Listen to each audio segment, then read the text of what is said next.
All right, let's get right into it. Today, we're going to break down a really powerful blueprint for building a life that actually matters.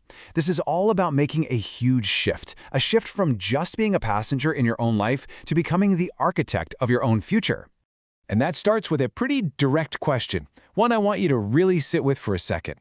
Are you consciously, intentionally designing your life, or are you kind of just drifting along, just accepting the path that other people, society, your family, maybe even your own fears have already laid out for you?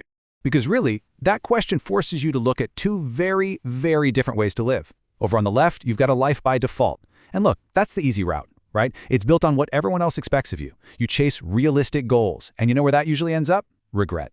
But on the right, you have a life by design. This is different. This is built on your vision. It embraces the unrealistic, and that right there is why it has the potential to create a life of real, genuine impact.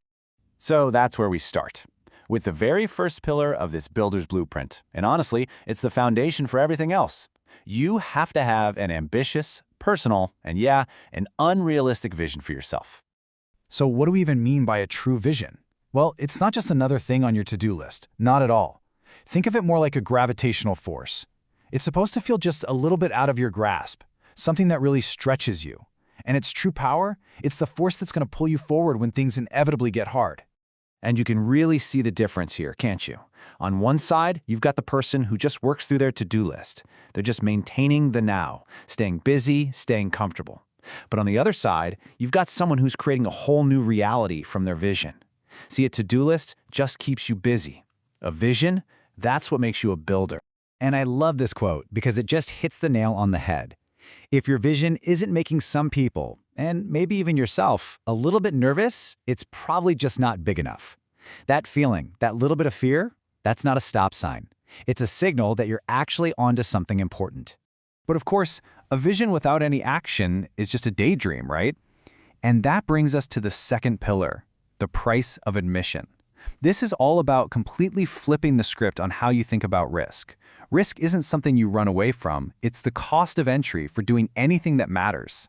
You know, we're taught from day one that failure is the big bad wolf, the thing we have to avoid no matter what. But we've got it all wrong. The real enemy here, it's not failure. The real enemy is comfort. That is the true ambition killer. Comfort is that quiet, seductive voice that whispers, "Hey, it's fine. Don't rock the boat. Stay safe."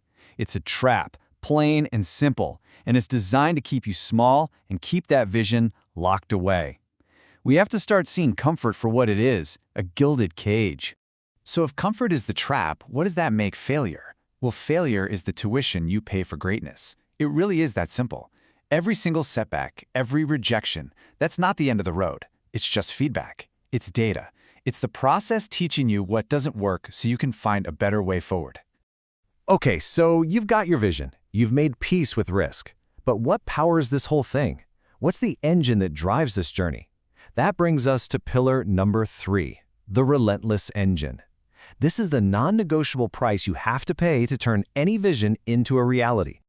Now, being relentless isn't about just burning yourself out. It's a whole mindset. First, it means choosing consistency over these short, frantic bursts of intensity. It's about showing up day after day. Second, it's focusing on results, not the hours you clock in. It's about building the discipline that carries you through when motivation inevitably disappears. And maybe most important of all, it's about seeing setbacks not as roadblocks, but as fuel. I mean, think about it. Someone out there is always going to be more talented or have more money or get a luckier break, but no one can outwork you unless you let them. Relentlessness, that is the great equalizer. It's your ultimate, totally controllable advantage. So you've got the vision, you've got the stomach for risk, you've got the work ethic. But why? To what end? And that leads us to the final and maybe the most important pillar of them all, building a lasting legacy. This is where you answer your ultimate why. And what do we even mean by legacy? Well, in this context, it's simply the impact you create that outlives you. It's not about what you get. It's all about what you give, what you build. It's the problem you solve for other people, the idea you bring into the world, or the community you help bring together. And that leads to the question that kind of defines this whole blueprint. And look, it's a heavy one, I get it, but it forces you to see past the day-to-day grind. What are you building that's going to matter long after you're gone? So when you put these 4 pillars together, this entire blueprint really boils down to one final thing: a direct, call to action. It's a demand that you take ownership, that you accept the awesome responsibility of your own potential. The time for waiting, for wondering, for someday, that's over. So I'll just leave you with this question. If you don't build that future you see in your head, who else is going to? And if you don't start today, when are you going to start? There is no better time. There's no perfect time. Your time to build is right now.